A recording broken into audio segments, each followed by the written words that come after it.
Bon, à tout le monde, même si on s'est dit avec certains bonsoir, bonsoir tout le monde.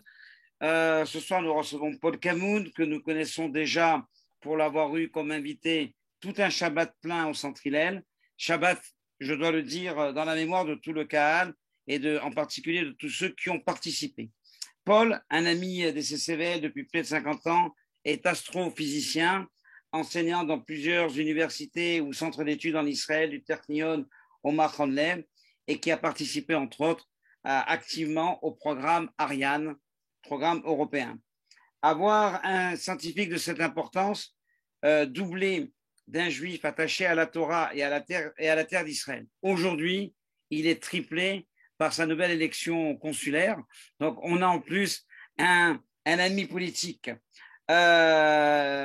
puisqu'il va être amené à élire le sénateur des Juifs, des Français de l'étranger, pardon, et non pas des Juifs de France. Donc, Mazel Tov pour cette élection, mon cher Paul. Aujourd'hui, notre sujet, les sciences se rapprochent-elles de Dieu?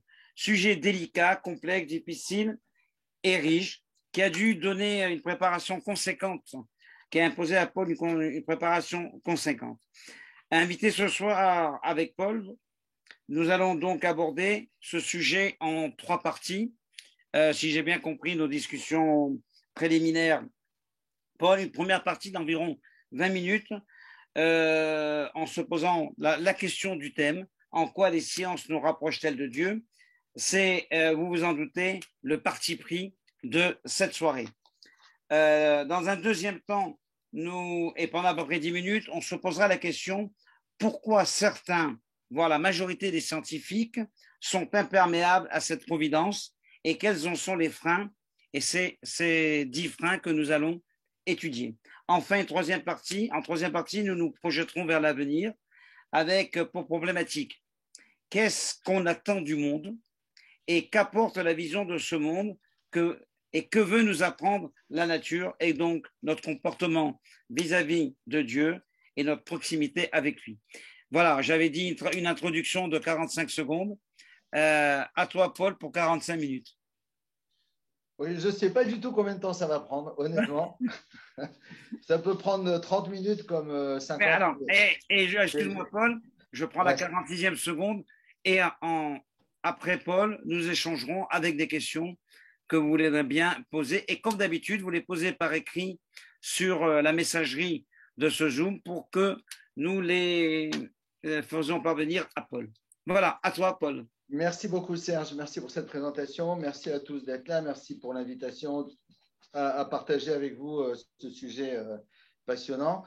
C'est un sujet évidemment qui est très vaste et on peut pas prétendre le traiter complètement en si peu de temps, si ce n'est que juste sous quelques angles, je dirais, subjectivement sélectionnés. Donc, il faudra préciser d'emblée quelles vont être les limites de ce dont on va parler. Premièrement, de quelle science allons-nous parler? Deuxièmement, qu'est-ce qu'on a à l'esprit quand on évoque Dieu? Auquel de ces attributs pensons-nous? Et les lister serait bien évidemment limitatif. Enfin, de quel rapprochement peut-il vraiment s'agir entre ce que nous nommons nous, c'est-à-dire petits êtres humains, et l'être par excellence, infini et éternel? Il faut donc d'emblée se méfier de tous nos biais et limitations qui vont influencer notre vision et notre compréhension des choses. Donc, ces précautions installées dans notre esprit, on va d'abord, dans une première étape, essayer de démontrer comment les sciences, en particulier ce qu'on appelle les sciences exactes, au premier rang desquelles je choisirais de me focaliser sur la physique en suivant Maïmonide, mais aussi la biologie, qui, nous le verrons, nous rapproche effectivement de Dieu au sens où elles permettent de faire 2 choses qui vont être ma définition de se rapprocher de Dieu, parce qu'il peut y en avoir plusieurs. Mais par rapport à la science, je dirais, premièrement, prendre conscience du divin, c'est déjà pas mal. Et deuxièmement, s'y relier de différentes façons, c'est une deuxième chose. Donc, ça sera ma façon ici de comprendre le rapprochement. Et il est bien évident que le rapprochement, il peut être conçu par chaque individu de façon très personnelle. Donc, cette définition, elle va nous aider à avancer, mais ça ne veut pas dire qu'elle est définitive. Dans une deuxième étape, donc, on va constater qu'effectivement, comme l'avait rappelé Serge, une grande partie des scientifiques sont incroyants ou agnostiques et on essaiera de comprendre les causes d'une telle situation. Et puis, effectivement, parce que si on arrive à comprendre comment on peut faire ce rapprochement, ça pourra permettre, d'une part, d'amener un croyant à une relation beaucoup plus forte avec le divin, et peut-être même, en étant un peu optimiste, d'amener un incroyant sur la voie du divin. On rappellera aussi l'anecdote que j'aime beaucoup d'un incroyant qui disait à un juif qui ne croyait pas en Dieu, et ce à quoi le juif lui a répondu, celui auquel tu penses quand tu parles de Dieu, celui-là aussi, moi, je n'y crois pas. Et d'où l'importance de clarifier les concepts le plus possible avant de tirer des conclusions. Et dans une dernière étape, on essaiera de se projeter dans l'avenir en essayant d'anticiper un peu l'évolution de notre relation envers les sciences et ses conséquences sur les relations entre l'homme et le divin. Donc, mentionnons tout d'abord que dans le judaïsme, il existe déjà plusieurs moyens de se rapprocher de Dieu. Il y a la tfila d'abord, bien sûr, la prière, c'est une forme de communication directe, donc c'est très important. Aussi le limoud, l'étude de la Torah, qui est l'étude de la parole divine par excellence, donc c'est extrêmement important. Ou encore la prise de conscience de ce qu'on appelle la providence divine, la hashgacha dans la vie de chacun, c'est-à-dire qu'on réalise que Hachem intervient dans notre vie. Et ça, c'est quelque chose, une expérience extrêmement personnelle de chacun. Et donc, ce sont trois voies qui sont des voies royales aussi de l'accès au divin. Donc nous, on va s'occuper aujourd'hui, ce soir, que d'une seule voie, qui est effectivement comment l'observation de la nature, l'étude de la nature, l'étude des sciences en général, peuvent nous rapprocher de Dieu. Alors, on va se rappeler d'abord que le premier juif, c'était quand même Abraham, et qui arrivait à sa croyance en Dieu, en un Dieu unique et universel, par des observations scientifiques. Parce qu'effectivement, c'est quand il a observé la régularité des apparitions et de disparitions des astres, et il avait d'excellentes connaissances en astronomie, plus avec son profond discernement, son analyse des lois et des phénomènes de la nature, plus son énorme finesse psychologique et spirituelle, il a pu tirer en fait non seulement les lois qui dirigeaient les astres, mais en plus tous les principes du judaïsme. Il a été capable de les déduire avant même que la Torah soit donnée au Sinaï. Bien plus tard, héritant de cette démarche d'Avraham, il y a Rambam, bien sûr Maïmonide, dans l'introduction au Guide des Égarés, il dit la chose suivante qui est, je pense, extrêmement moderne. Il dit, nous devons nous faire une conception de l'existence du Créateur en fonction de nos capacités. C'est-à-dire que nous devons avoir une connaissance de la métaphysique, chose qui ne peut être acquise qu'après l'étude de la physique. En effet, les sciences physiques sont si intimement reliées à la métaphysique qu'elles doivent même la précéder dans l'étude. C'est Maïmonide qui dit ça. C'est la raison pour laquelle Akadosh Baruch Hu a fait débuter la Bible par la description de la création, c'est-à-dire les sciences physiques. Donc la Torah en tant que révélation et la nature, la nature, les deux sont les deux aspects d'une même création en fait. Mais il faut savoir qu'à l'époque de Maïmonide, l'idée que la science pouvait avoir quelque chose à ajouter à notre compréhension de la spiritualité, c'était quelque chose comme un anathème. Et tout l'établissement religieux, qui soit juif ou chrétien, ont brûlé ses livres.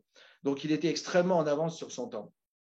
Plus proche de nous, il y a 250 ans, le Gaon de Vilna n'a pas dit quelque chose de différent. Il enseignait que lorsque la lumière de la Torah, qui représente l'expérience prophétique, pénétra dans le monde, elle se sépara en deux parties. L'une fut directement révélée, donc la Torah qu'on connaît aujourd'hui, ce qui correspond en fait à l'expérience prophétique à proprement parler, et l'autre dissimulée dans les sagesses de la nature. Et le Gaon de Vilna disait, le temps viendra où ces sagesses cachées seront découvertes, révélant ainsi des aspects de la Torah qui n'avaient jamais été compris auparavant. Et ce temps est à présent arrivé, il arrive, et les sagesses cachées de la nature et des sciences sont en train d'être découvertes.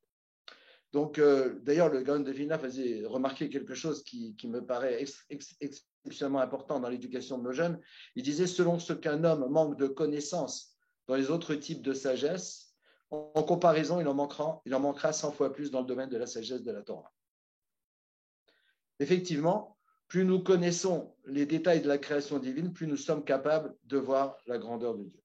Donc, commençons par quelques exemples qui vont montrer un peu comment la science nous met en face d'une intelligence supérieure et qu'elle nous fait prendre conscience du divin. On sait bien que les raisons de s'émerveiller devant la création, elles sont infinies, et ce, depuis la nuit des temps. Que ce soit devant la flore, que ce soit devant la faune, les myriades de détails et de couleurs qui les caractérisent, et bien sûr tous les détails du corps humain par lequel on va commencer dans un instant. En effet, prenons l'exemple de l'être humain. L'exemple de la naissance, c'est quelque chose de tout à fait exceptionnel. L'exemple de la naissance d'un individu démontre le niveau d'intelligence présent dans la nature et le niveau de projet le fœtus vit au départ dans un milieu parfaitement adapté. Il est immergé dans un liquide avec une circulation du sang et d'autres détails physiologiques spécifiques à l'environnement intra-utérin. Ses poumons sont repliés, ils ne fonctionnent pas, le sang contourne les poumons, le cœur a des ouvertures entre ces différentes chambres qui ne sont pas comme un cœur d'adulte. En résumé, beaucoup de ces caractéristiques sont radicalement différentes de celles d'une personne qui est déjà née. Mais plus encore, les caractéristiques qui sont vitales dans cet environnement seront fatales dans l'autre environnement, et réciproquement. Soudain, la naissance commence, et l'enfant, parfaitement adapté à un ensemble de conditions nouveaux, se retrouve projeté dans un autre ensemble où, effectivement, s'il n'y avait pas une adaptation immédiate, la mort serait extrêmement proche. Parce que finalement, l'environnement dans lequel le fœtus se trouvait, il était exactement à l'opposé de ce qui est nécessaire pour survivre dans le nouvel environnement. Et la Gemara explique, elle dit, en quelques minutes, tout s'inverse. Ce qui est fermé s'ouvre, ce qui est ouvert se ferme, presque instantanément les poumons s'ouvrent et respirent, le sang est dirigé simultanément vers les poumons, le sang qui coulait dans les vaisseaux ombilicaux est mystérieusement arrêté alors que les vaisseaux commencent à se refermer très puissamment, et soudain, un enfant est vivant, parfaitement adapté à ce monde. Et en plus, il va trouver en sa maman de quoi se nourrir, le lait maternel, un liquide aux propriétés quasiment magiques, puisqu'il protège de tas de maladies, et qui était un liquide inexistant quelques temps avant. Donc on voit qu'il y a un projet, tout est en place, et une intelligence incroyable dans la nature. Il en va de même en fait pour chaque partie du corps humain, pour chaque cellule, pour chaque organe. L'œil humain contient à peu près 140 millions de cellules photosensitives qui sont toutes reliées au cerveau. Il y a d'ailleurs plus de connexions électriques dans le cerveau humain, dans un cerveau humain, que sur tous les appareils électriques de la Terre combinés. Et on pourrait passer des années rien qu'à décrire en fait les merveilles d'intelligence à l'œuvre dans le corps humain. Sans parler donc de toutes les prouesses du cerveau, que ce soit dans les mathématiques, qui étaient déjà entrevues comme un accès au divin déjà à l'époque de Pythagore, ou bien la musique, des choses aussi extraordinaires qui sortent d'on ne sait où, et sur lesquelles Claude Lévi-Strauss disait l'invention de la mélodie est le mystère suprême des sciences de l'homme. Donc, de la science à l'art, il y a une organisation, il y a une prédisposition qui défie totalement l'entendement. Et il en va de même de l'univers tout entier. Le XXe siècle a révolutionné notre conception de la matière, de l'énergie, comme on va le voir, de la lumière, du temps et de l'univers dans son ensemble, bien au-delà de notre imagination. Il faut d'ailleurs noter qu'aucune des découvertes scientifiques du XXe siècle ne pourrait justifier un regain de l'athéisme. C'est-à-dire que certaines personnes disent « oui, mais il est scientifique, il est athée parce qu'il est scientifique ». Non, il n'y a aucune des nouvelles découvertes qui ne justifie l'athéisme. Et c'est vrai, particulièrement intéressant de le noter. Commençons par la matière et l'énergie d'abord. La matière, quoi de plus concret que la matière? Et pourtant, depuis Einstein, tout le monde connaît la formule E égale MC2, qui veut dire que la matière, en fait, qu'elle soit solide, qu'elle soit liquide, qu'elle soit gazeuse, elle n'est que de l'énergie condensée. C'est-à-dire la matière est effectivement, essentiellement composée d'éléments intangibles en vérité, quand on pénètre au centre de la matière, et composée de champs de force immatériels qui sont présents dans l'espace. Donc la matière serait donc essentiellement immatérielle. Paradoxe. Plus encore, la physique du XXe siècle nous a appris que toute chose, en fin de compte, que ce soit des particules élémentaires, que ce soit les énergies, n'est que ondes et vibrations. Vous avez peut-être entendu parler de la théorie des cordes qui commence à expliquer pratiquement toutes les forces de la nature. On n'est pas encore arrivé au bout de cette théorie, mais elle essaye de l'expliquer pour arriver à unifier l'ensemble des observations qu'on a aujourd'hui.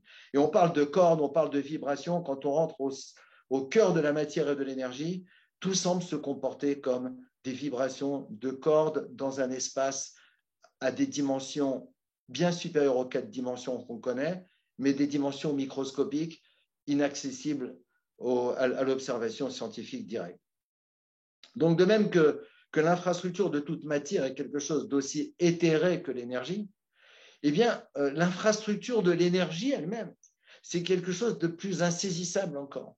C'est-à-dire que les physiciens travaillent sur des théories unificatrices de toutes les forces de la nature parce qu'ils se sont rendus compte qu'il y a une unicité sous-jacente à toute la physique, donc à toute existence, et peut-être même avec la source même de cette unicité, on approche du divin déjà à ce moment-là. Donc la frontière entre le matériel et l'énergie est en train de s'effacer. La frontière entre le physique et la métaphysique est en train de s'effacer. On trouve la métaphysique au cœur de la matière. Et donc, on voit que quand on pénètre au cœur de la matière et de l'énergie, en fait, tout n'est que de l'ordre de relation. Et on arrive de très près, petit à petit, à comprendre ce qui va être un sujet que je ne vais pas développer ce soir, mais un parallèle entre ce qui se passe au cœur de la matière et ce qui se passe dans les relations entre les hommes. C'est-à-dire qu'en fait, l'essentiel dans l'univers, ce sont les relations. Et ça, c'est quelque chose d'extrêmement profond qu'il serait intéressant de creuser. La lumière elle-même est pure énergie.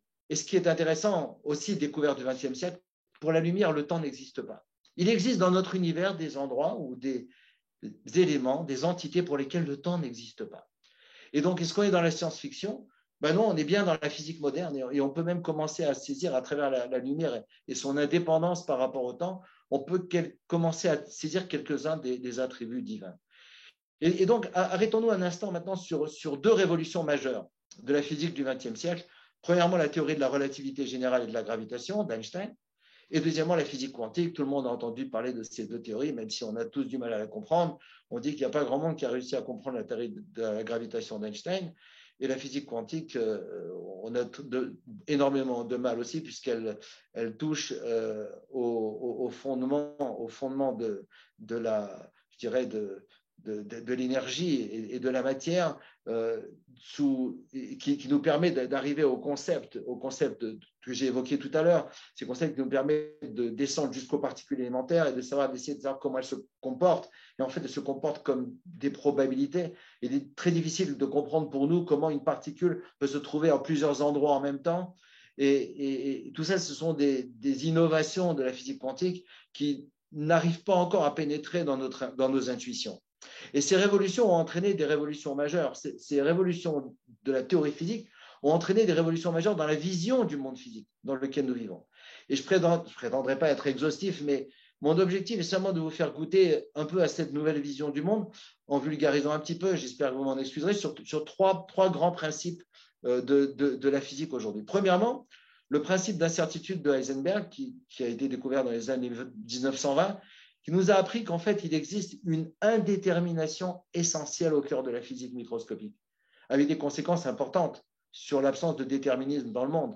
Il faut savoir qu'énormément de philosophes ont cru à la fatalité ou au déterminisme. Il faut savoir qu'il y a même des religions entières qui croient au déterminisme, qu'ils appellent le Maktoub, que tout est écrit. Mais la nature elle-même est en train de crier que le déterminisme n'existe pas.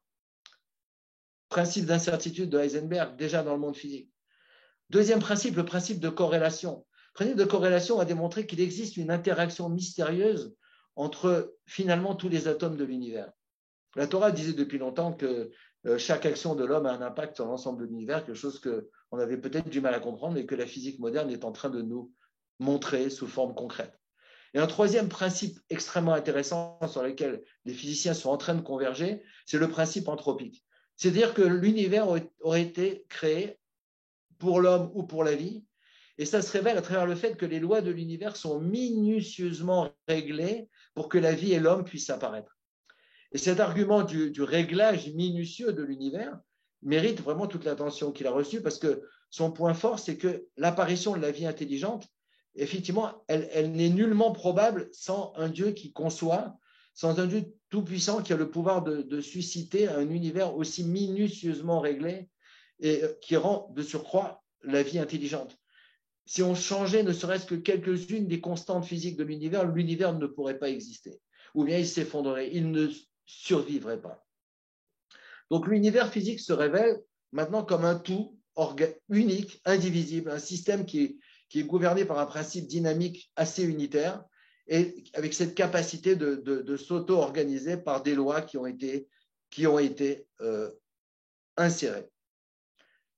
Donc ces trois principes sont déjà présents, comme j'ai dit, sous une forme ou sous une autre dans la Torah, et la convergence est tout à fait merveilleuse.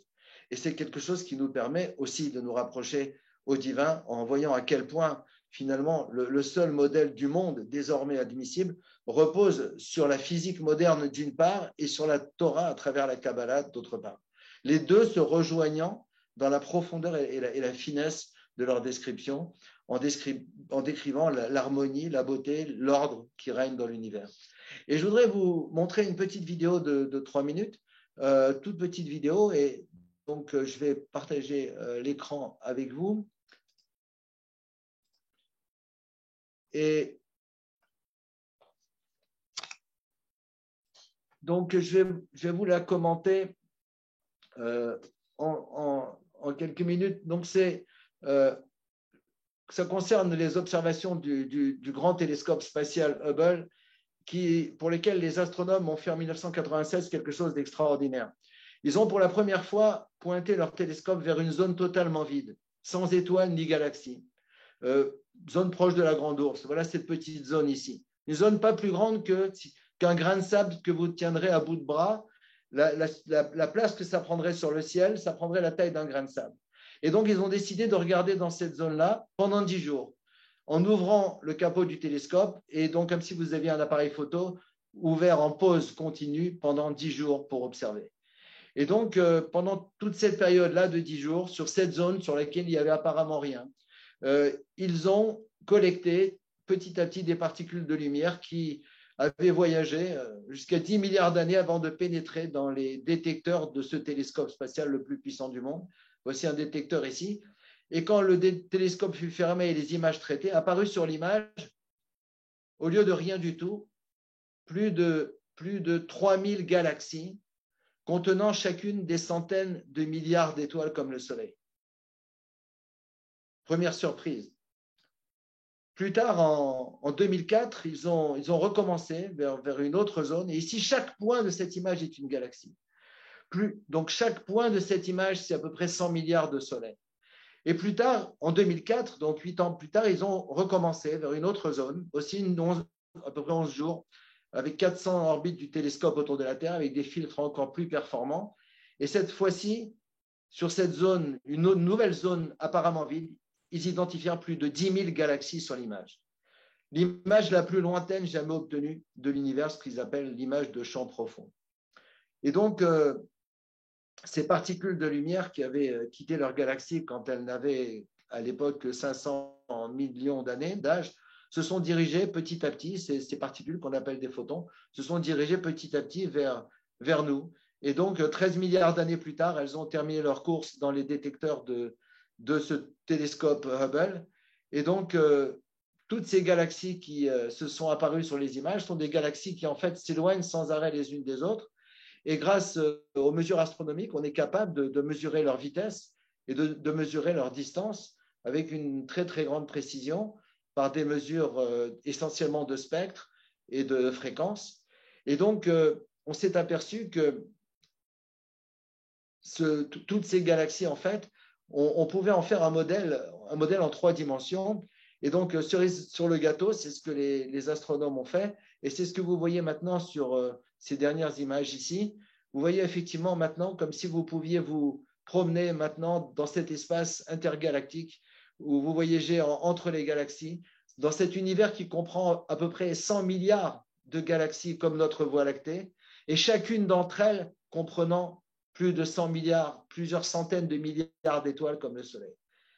Et donc, imaginez-vous que peut-être un de ces points, c'est notre galaxie, c'est la Voie lactée. Et nous sommes en train de voyager avec notre galaxie au milieu de cet univers.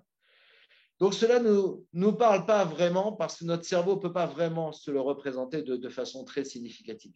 Mais malgré tout, je dirais le vertige de cette grandeur, ça nous donne déjà petit à petit une idée de où on se trouve, ça nous resitue assez modestement dans cet univers et ça nous donne une idée de la grandeur du Créateur. Bien sûr, ça nous donne une idée de grandeur. Ça ne nous donne pas vraiment une idée de grandeur du Créateur, mais ça nous donne une idée de grandeur.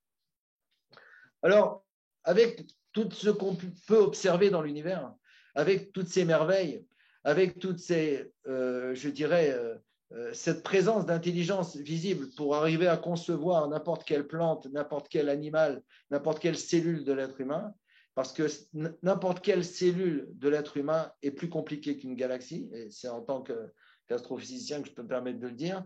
Donc, c'est quelque chose d'absolument extraordinaire qu'on ne peut pas imaginer un instant créé par le hasard. Alors, pourquoi certains ne participent pas de cette expérience de rapprochement? Comment ça se fait? Pourquoi même la science les éloigne de Dieu? Alors, Pasteur il disait cette fameuse phrase que tout le monde connaît, il disait un peu de science éloigne de Dieu, mais beaucoup de science y ramène. Alors, on peut bien comprendre qu'une personne ayant peu de science, ne connaissant pas l'ampleur des questions irrésolues, on peut comprendre qu'il se laisse griser par son peu de connaissances et qu'il s'imagine être arrivé au bout de ce qu'il y a à savoir, comme certains scientifiques du 19e siècle. Et on s'attend, comme Pasteur, à ce que quelqu'un qui a beaucoup de science se rende compte de la complexité et de la grandeur du monde et des questions qui ne sont pas résolues et qu'il agisse en conséquence. Cependant, hélas, comme on va le voir, même beaucoup de sciences ne garantit pas de ramener à Dieu. Une très grande proportion de scientifiques se disent athées, selon les sondages, certains disent 35%, d'autres disent 40%, d'autres disent 95% pour l'Académie des sciences américaines. En vérité, c'est difficile de les classifier parce que certains sont vraiment des incroyants, certains sont des agnostiques, certains croient à l'existence d'un créateur, mais ils ne croient pas qu'il puisse avoir une relation personnelle avec les êtres humains. Alors, il y a un peu de tout là-dedans, mais une très grande proportion de scientifiques se disent athées. Mais ce qu'il faut noter, comme j'avais dit à un moment, loin d'être poussés vers l'athéisme par la science, les scientifiques athées se rallient généralement à l'athéisme pour des raisons totalement indépendantes de leur science. Et ensuite, ils campent sur leur position athée en dépit de leur science. Et donc, tout d'abord, il faut admettre qu'au niveau de la société comme de l'individu, si on veut comprendre, c'est qu'on trouve des sources de dévoiement de la connaissance et de la science. Et voyons-en quelques exemples. D'abord, la technologie.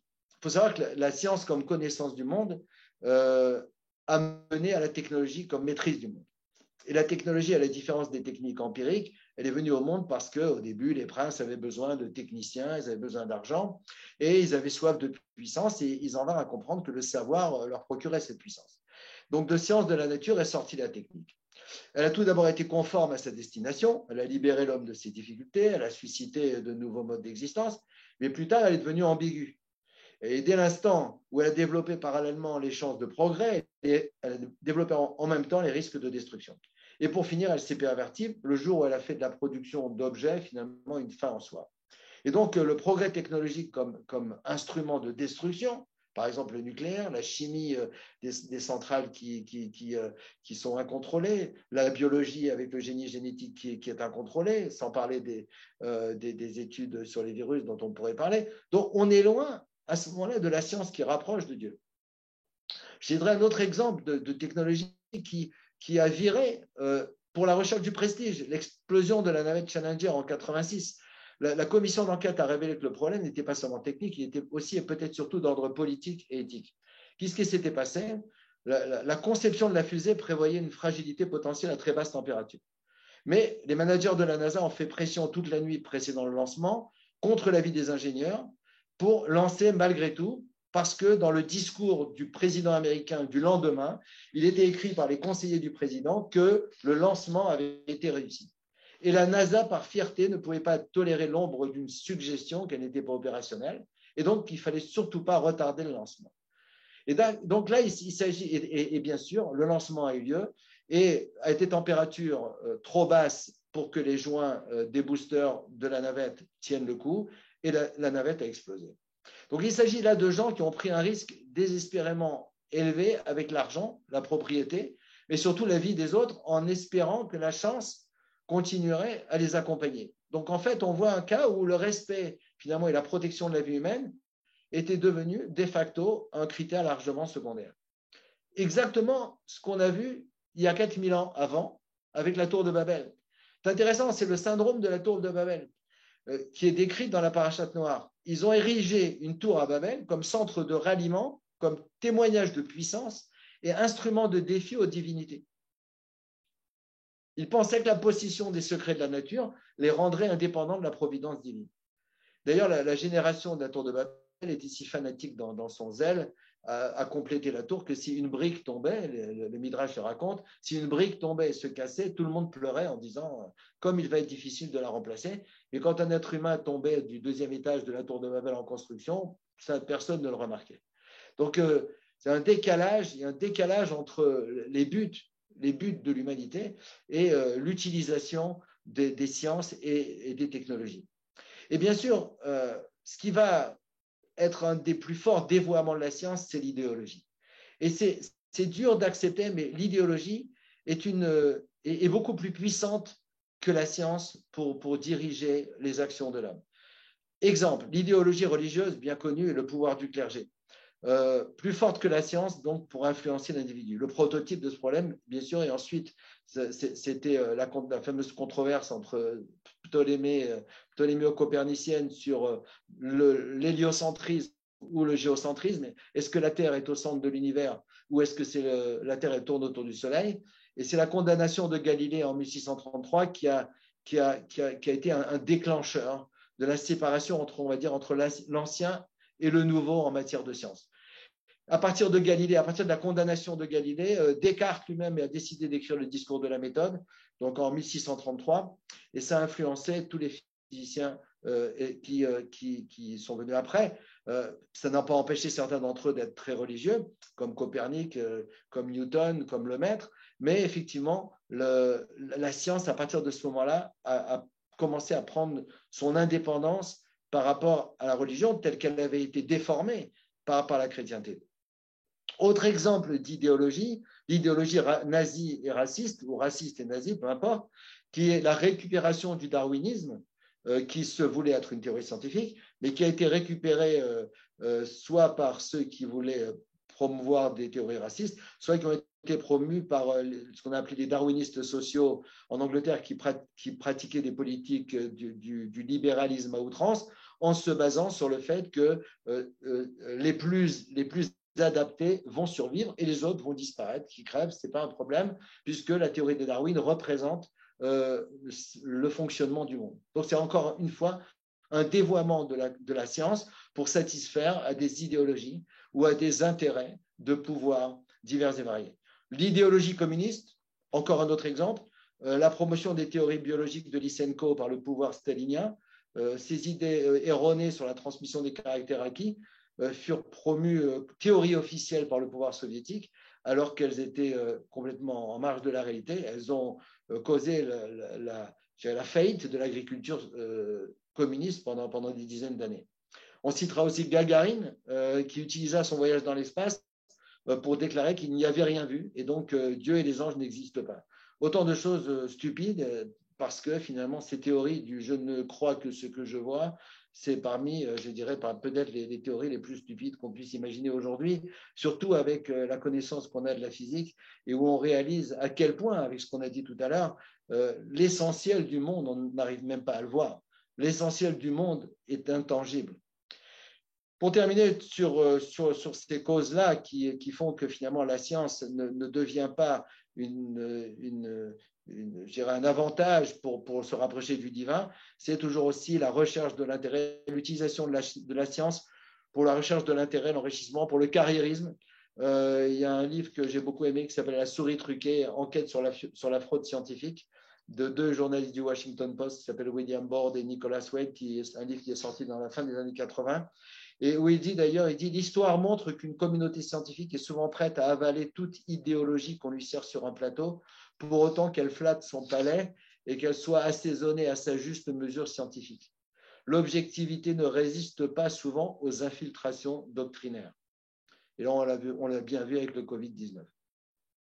J'ajouterais ce que disait Aldous Huxley, l'auteur du Meilleur des mondes, dans Confession d'un libre penseur professionnel. Il a dit la chose suivante, il a dit « J'avais des raisons de ne pas vouloir que le monde ait une signification et j'ai par conséquent supposé que le monde n'avait pas de signification. » C'est-à-dire, en fait, c'est ceux qui plantent la flèche et qui dessinent le cercle autour pour dire qu'ils ont tapé dans le mille. Il n'y avait pas de difficulté à trouver des raisons satisfaisantes pour cette hypothèse, que le monde n'avait pas de signification. Pour moi, comme probablement pour l'ensemble de ma génération, la philosophie de l'absurde était un instrument de libération d'un certain système moral. Nous étions contre la moralité parce qu'elle dérangeait notre liberté sexuelle. Donc c'est très intéressant, c'est-à-dire que la science, elle peut donc devenir le meilleur véhicule pour l'incitation au nihilisme et pour le reniement de Dieu. Donc c'est l'objectif complètement opposé. Donc finalement, comme je l'ai dit tout à l'heure, l'idéologie et la psychologie sont en fin de compte beaucoup plus puissantes que la science pour orienter les actions de l'homme.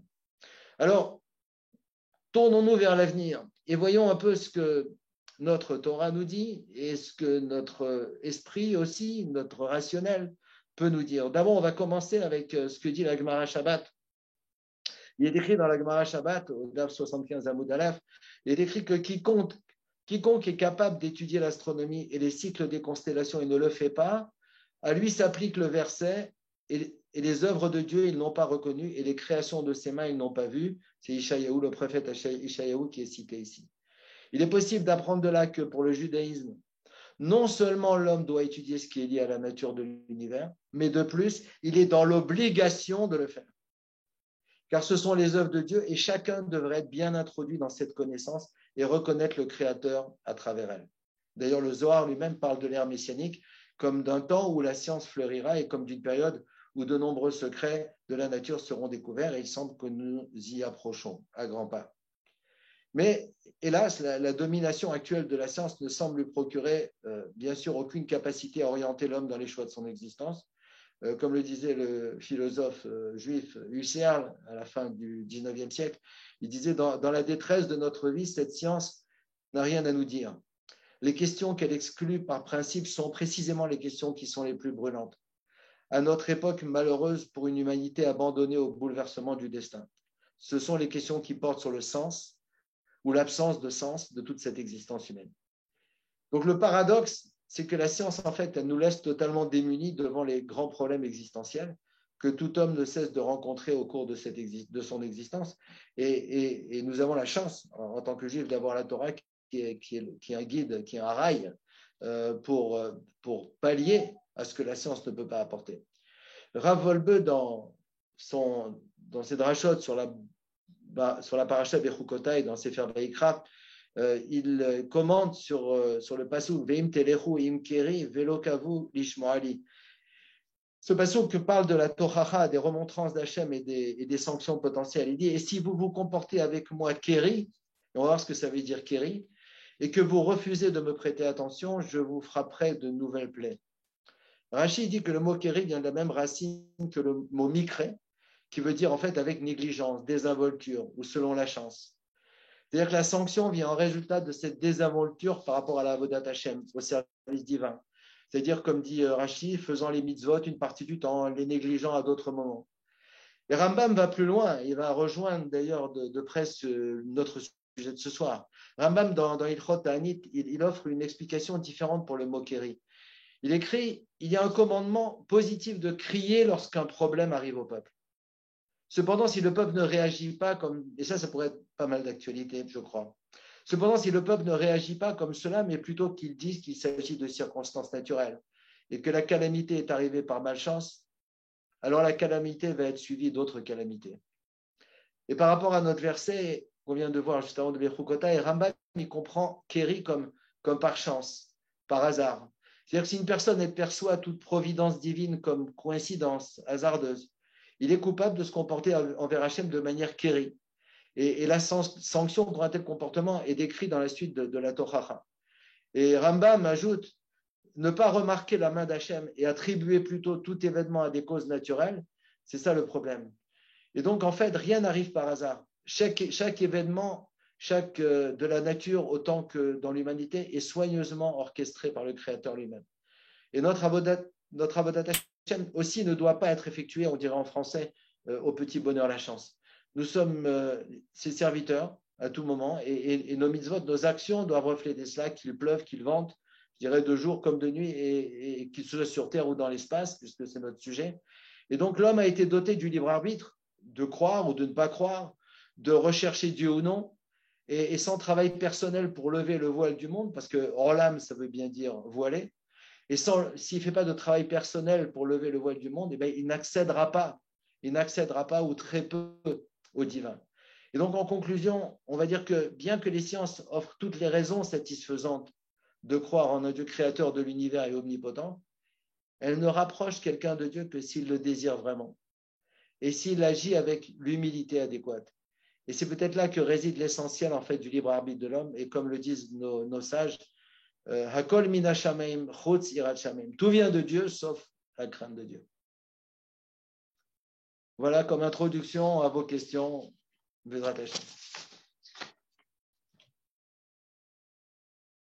Je te laisse la parole, Serge, et tu es en mute. J'ouvre le micro. Voilà. Merci, Paul. Écoute, je vais commencer. Il y a une question qui est arrivée, qui aurait pu être la dernière question, mais ce sera la première. Est-ce que les sciences ne devraient-elles pas être enseignées dans un Beth Midrash? C'est une question qui me tient très à cœur. Non seulement je pense qu'elle devrait être enseignée dans un Beth Midrash, et c'est joli ce que tu me dis, parce que je me rappelle d'avoir fait un séminaire à Paris, à Créteil, qui avait été organisé par Rav Senior, et j'avais donné une conférence sur Torah et Sciences, et il m'avait dit, mais il faut enseigner ça aux rabbinim. Donc en fait, il faut commencer dans les yeshivot, mais il faut commencer avant les yeshivot. Il faut commencer à la petite enfance. Il faut commencer à enseigner l'astronomie dans les GAN. Parce que finalement, comme l'a dit le prophète Ishayahu, c'est les créations de Dieu. La nature, c'est la création de Dieu. On peut pas, on doit apprendre aux enfants les plantes, les animaux et les étoiles. Ça doit faire partie des bases de l'éducation. Absolument. Et ce que tu dis me rappelle ton intervention lorsque tu étais venu au Centre Hillel, où tu nous avais dit que l'opération pour aller sur la Lune, là, ou Mars d'Israël, il y a à peu près 1 an et demi, avait une grande portée pédagogique plus que économique. Exact, c'est juste, tout à fait juste. Tu pourrais rappeler un peu ce concept, parce que ça me paraît intéressant, ce côté pédagogique, par rapport au côté économique vu par les sciences. Bah, tu as tout à fait raison. Le projet Bereshit, dont on avait beaucoup parlé à l'époque, avait été conçu, en tout cas par tous les acteurs israéliens, que ce soit ceux qui ont monté la mission, ceux qui l'ont financé, comme surtout une aventure pédagogique. Et pendant 2 ans, avant le décollage de la mission, ils ont présenté le projet dans toutes les écoles d'Israël. Et donc, je me souviens le jour où Bereshit est arrivé sur la Lune, j'étais chez IAI, chez Taïsi Averit, et le management de IAI, donc la société qui avait contribué à fabriquer le satellite, ils avaient invité des milliers de jeunes sur leur pelouse. Ils avaient organisé un barbecue, des écrans géants. Et effectivement, l'objectif, c'était pédagogique, et cet objectif a été atteint de façon très large. C'est vrai que le satellite s'est crashé sur la Lune, mais il a quand même atteint la Lune, ce qui n'est pas complètement évident. Et en plus, ça présente l'avantage pour les jeunes de dire la prochaine fois, nous, on va réussir. Et je pense qu'il y a la Lune, il y a Mars. On est déjà en train de travailler sur Bereshit 2, qui va être en principe une mission vers la Lune, en principe un peu plus encore compliqué que la première, avec des atterrisseurs, avec un orbiteur qui va tourner autour de la Lune. C'est en cours de définition. Alors, deux questions posées par Philippe Belaïch, mais avec 2 L, celui-là. Les mathématiques sont-elles une création ou une découverte? Est-ce que les mathématiques sont une création ou une découverte? Je pense que d'abord, les lois de la nature obéissent à des équations. Donc, ça veut dire que les mathématiques sont inhérentes elles sont indissociables de la physique. Elles sont indissociables de la physique. Donc, il s'agit d'une découverte, à mon avis. On découvre quelque chose qui était caché. Et dans ce sens-là, pour moi, c'est une découverte, oui. Je pense comme ça. Je pense qu'aujourd'hui, les mathématiques sont surtout… ça dépend si on parle à des mathématiciens.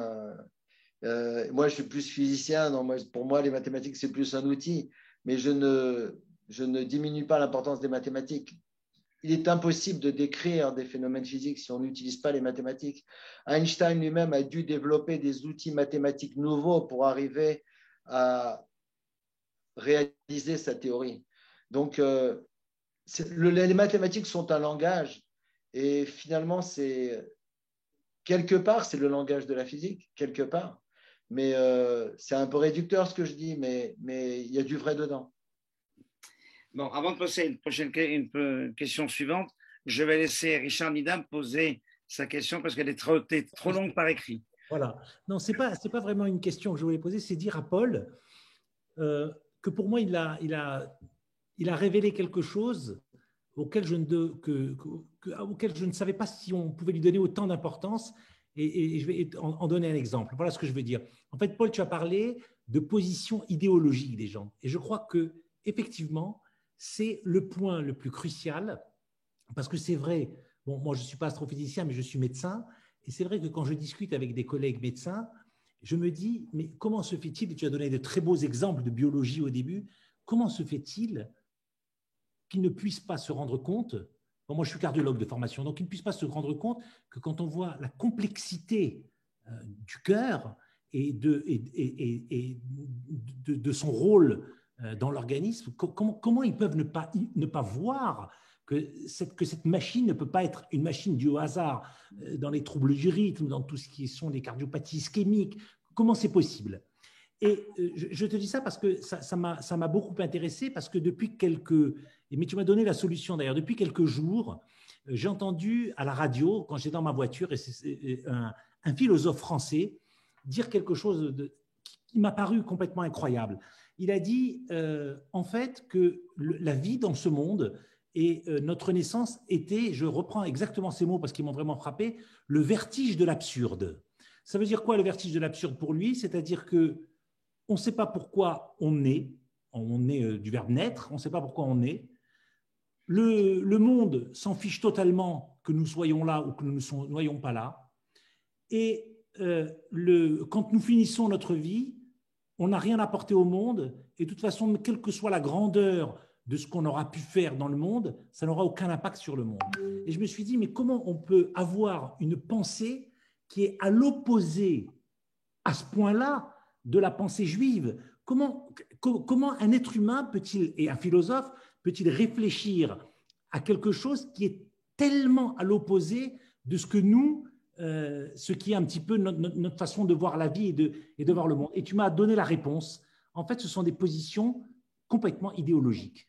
Et voilà, je tenais à te dire ça parce que tu m'as ouvert tu as ouvert quelque chose dans mon esprit ce soir. Et voilà, je voulais t'en remercier. Ça m'a apporté énormément ce que tu as dit. Merci. Merci beaucoup. C'est vrai que moi je n'arrive pas. Je suis toujours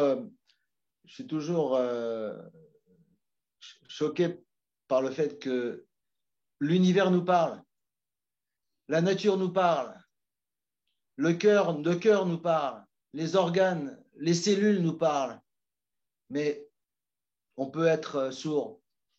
Comme disent les prophètes, ils ont des yeux mais ils ne voient pas. Exactement. Alors, question suivante de Pinchas. Les galaxies sont-elles finies ou infinies? A priori, elles sont finies.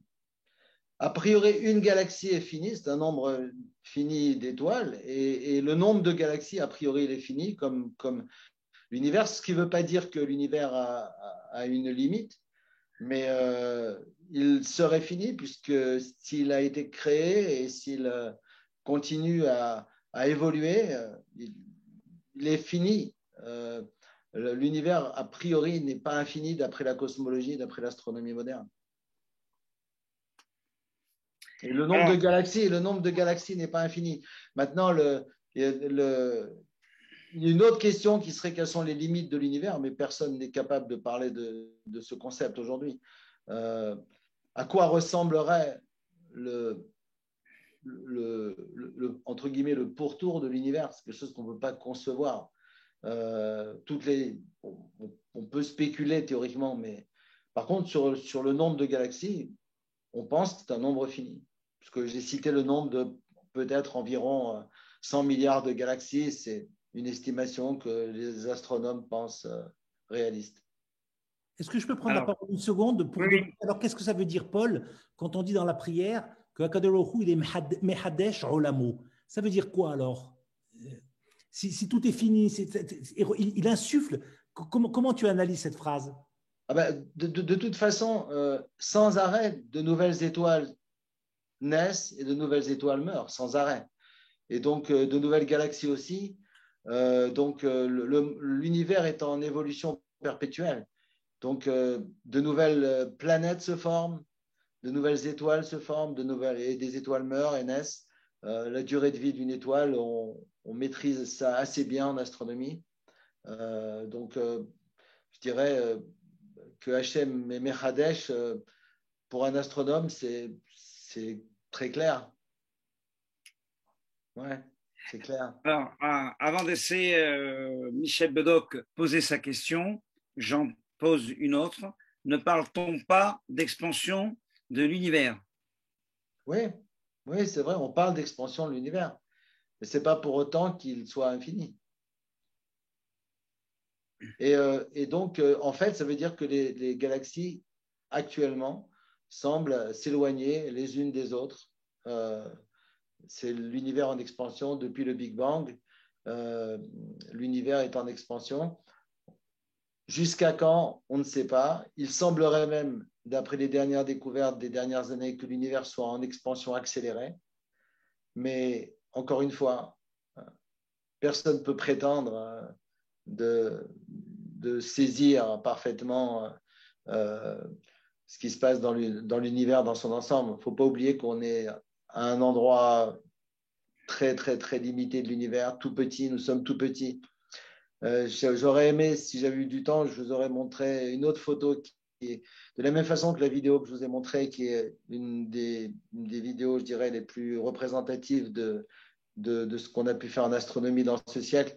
Il y a aussi l'image qui a été prise par le satellite Cassini quand il était autour de Saturne et qui a tourné sa caméra vers la Terre et où on voit à peine un petit point, c'est la Terre.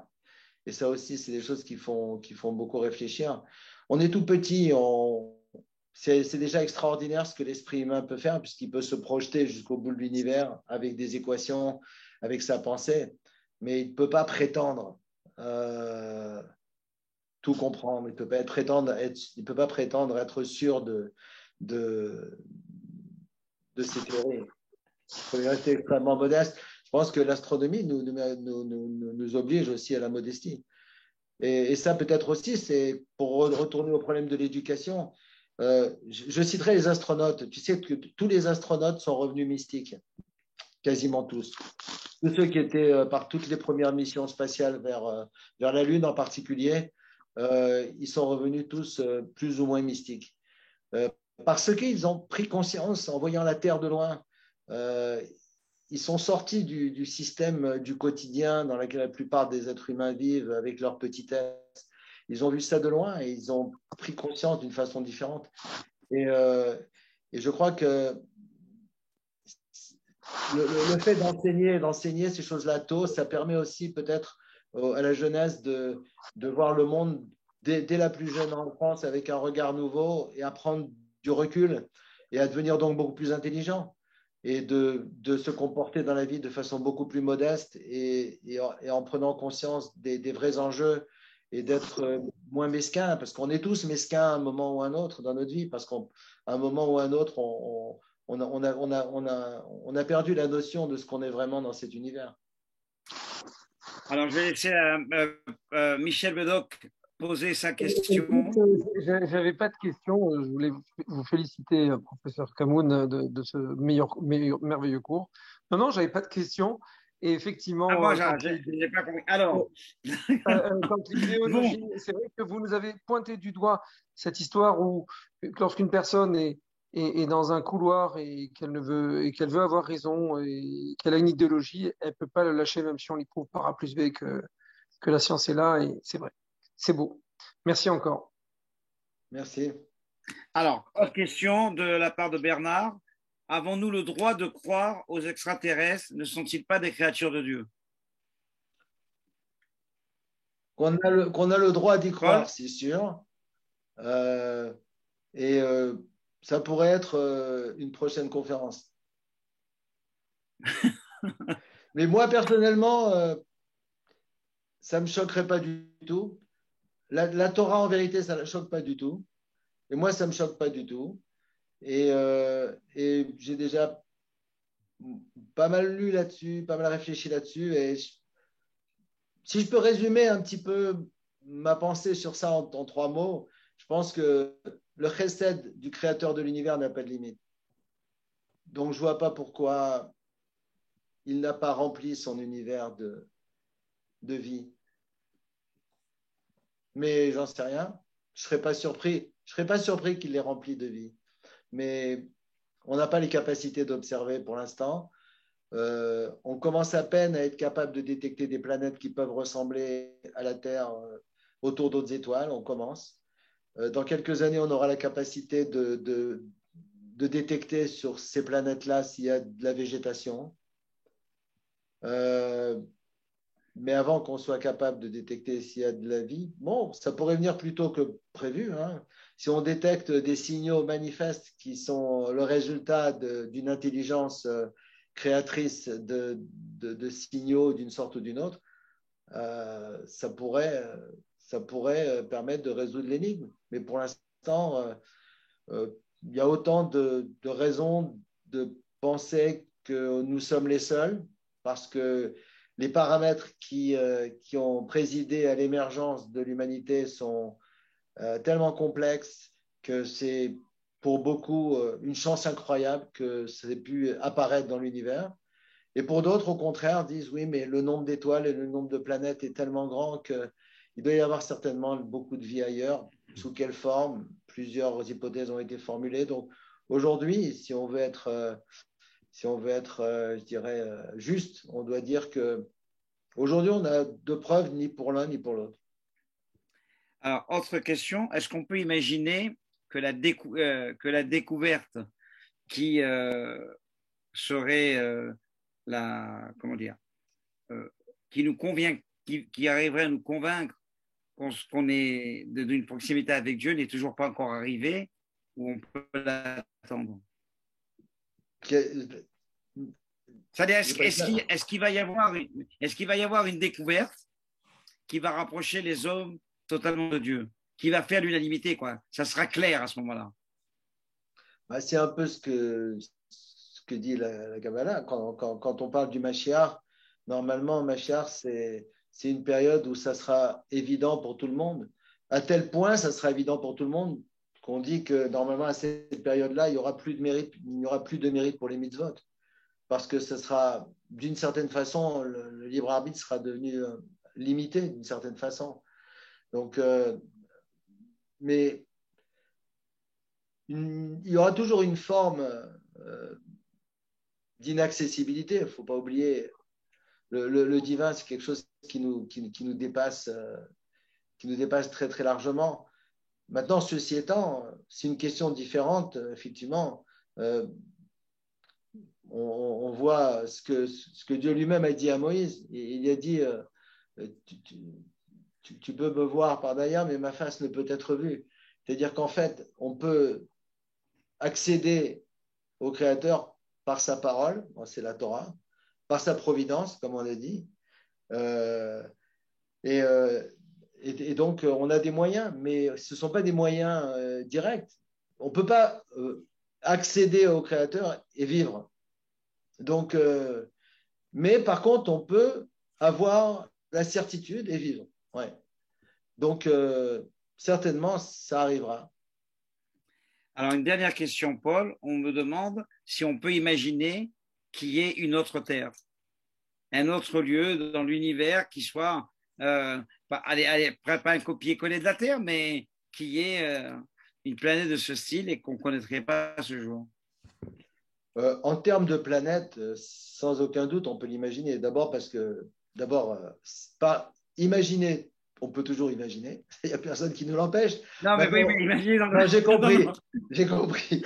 Mais en termes physiques et astronomiques, certainement, sur les milliards de planètes qu'il y a dans notre galaxie, il y en a certainement un grand nombre qui ressemblent à la nôtre. Maintenant, elles ne ressembleront jamais exactement à la nôtre, mais ce ne sera jamais exactement la Terre, mais elles peuvent y ressembler suffisamment pour que de la vie puisse y subsister. C'est tout à fait imaginable et c'est tout à fait compatible avec notre science moderne. Et compatible avec la Torah. Oui, compatible avec la Torah, absolument. Alors, bien sûr, encore une fois, je dirais, pour être complètement objectif, je dirais, c'est pas tout le monde qui dirait ce que je dis. Il y a certains exégètes qui pensent que d'après la Torah, c'est impossible. Et d'autres exégètes qui pensent que d'après la Torah, c'est possible. Donc, ce que j'invite chacun à faire, c'est d'étudier les textes, les uns et les autres, et chacun de se fasse son idée.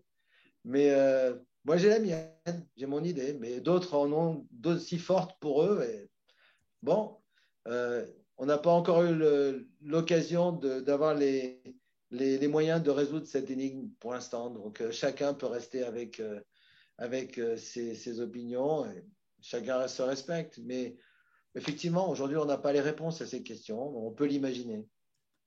Voilà. Alors, pour espérer avoir des réponses à ces questions, il y a d'autres.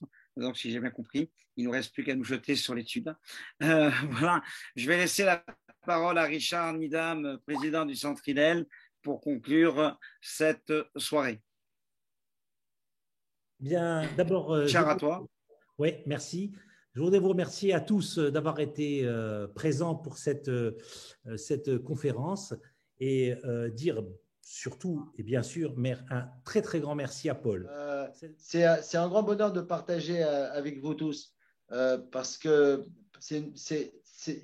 premièrement, c'est un bonheur de partager ces sujets-là, et deuxièmement, c'est un double bonheur parce que c'est avec vous, avec lequel on s'est tellement construit tous ensemble, et ça fait chaud au cœur de partager avec des frères et sœurs aussi proches. Voilà, je voulais vous le dire aussi parce que c'était mon moteur aussi pour ce soir. Alors, question, alors il y a vraiment une dernière question. Si Dieu a créé d'autres planètes, maintenant tout le monde réagit. Attendez, si Dieu a créé d'autres planètes comme la Terre, a-t-il donné aussi la même Torah que la nôtre? Si oui, que dit Rashi? Je propose que ça soit la conférence de l'année prochaine sur les extraterrestres et sur les autres planètes. D'accord, bon voilà. Parce que j'ai des trucs à dire, mais je veux pas les bâcler en 30 secondes. Non, mais tiens, je comprends.